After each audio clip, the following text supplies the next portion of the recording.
Hello and welcome to Stage. Let's get right into it. That feeling, you know the one. Standing in front of a crowd, your heart hammering against your ribs. It's one of the most common fears out there. But what if the solution had nothing to do with deep breaths or power poses?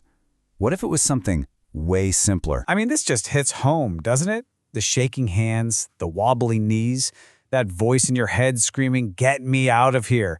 It's a full-body takeover. And for so many of us, it feels like it's just hardwired into our DNA. You can read all the books you want, but the fear, it just doesn't budge. Okay, I know what you're thinking. That sounds insane, right?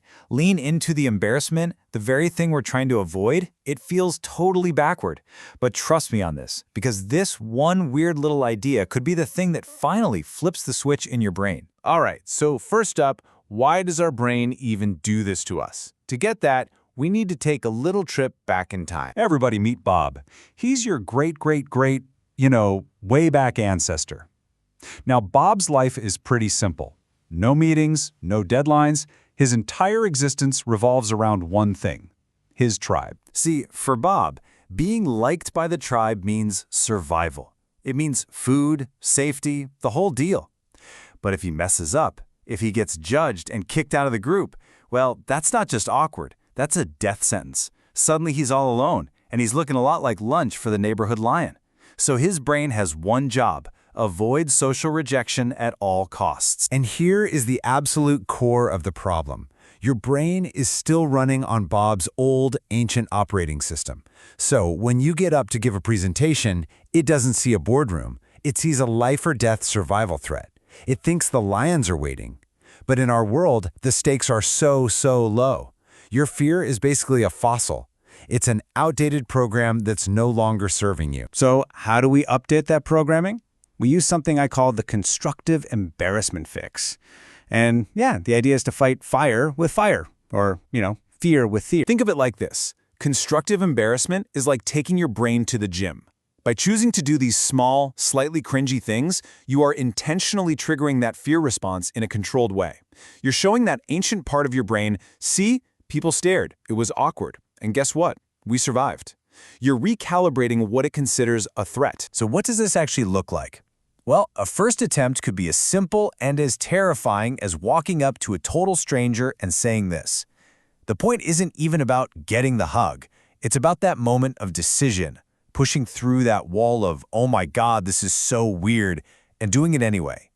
When you walk away totally fine, a little light bulb goes on in your head. That wasn't so bad. Okay, now for the fun part, the challenges themselves. This isn't a one-size-fits-all thing. It's like a choose-your-own-adventure game for building confidence. You can start off mild, super low stakes. Ask a stranger for a high five, or give someone a really genuine specific compliment. Feeling a little braver? Move up to medium. Ask a stranger for a piece of life advice. Or, my personal favorite, just lie down on the floor of a coffee shop for 30 seconds. And if you're really feeling it, go wild. Announce the current weather report to your train car. The action itself doesn't really matter. It's the act of choosing discomfort that does the magic. But does this really work long term? Can these silly little challenges lead to real change? 100% yes. Look at this journey. It can start with one super awkward hug. And over time, after dozens of these little challenges, it can lead you somewhere you never thought you'd be. Like on a massive stage, giving a huge talk, and actually feeling confident instead of terrified. Just picture this for a second. You got the biggest speech of your career in 2 hours. You're on a crowded train on your way there, and your heart is pounding. So what do? You stand up and you sing a song. Out loud, badly. People stare. You finish, you sit down. And later, when you walk on that stage, your brain doesn't have time to panic because a new thought pops in. Dude, I just sang on a packed train. I think I can handle a few slides. You've created a new, more powerful reference point for fear. So, how do you actually do this stuff without chickening out at the last second? It all comes down to a super simple 3-step action plan. Think of yourself as the CEO of your own confidence. Here's the system. First, C is for count. The second you have the idea, you count down from 5. 5, 4, 3, 2, 1, go. You have to physically move before your brain can talk you out of it.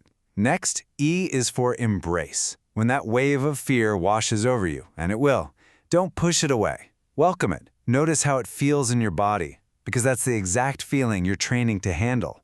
And finally, O is for own. If someone asks, why are you doing that? Don't apologize or make excuses. Just own it, because I felt like it. That answer alone builds a core of solid confidence. So, let's wrap this all up. What are the big takeaways here? Number 1, your fear isn't your fault. It's just an old instinct. 2, doing small, embarrassing things on purpose is how you build real, practical resilience. 3, you can literally desensitize your brain to the fear of judgment. And 4, you have a simple system to start today. Just remember to be the CEO. Count, embrace, and own. So I'm going to leave you with a question. Not for tomorrow or for next week.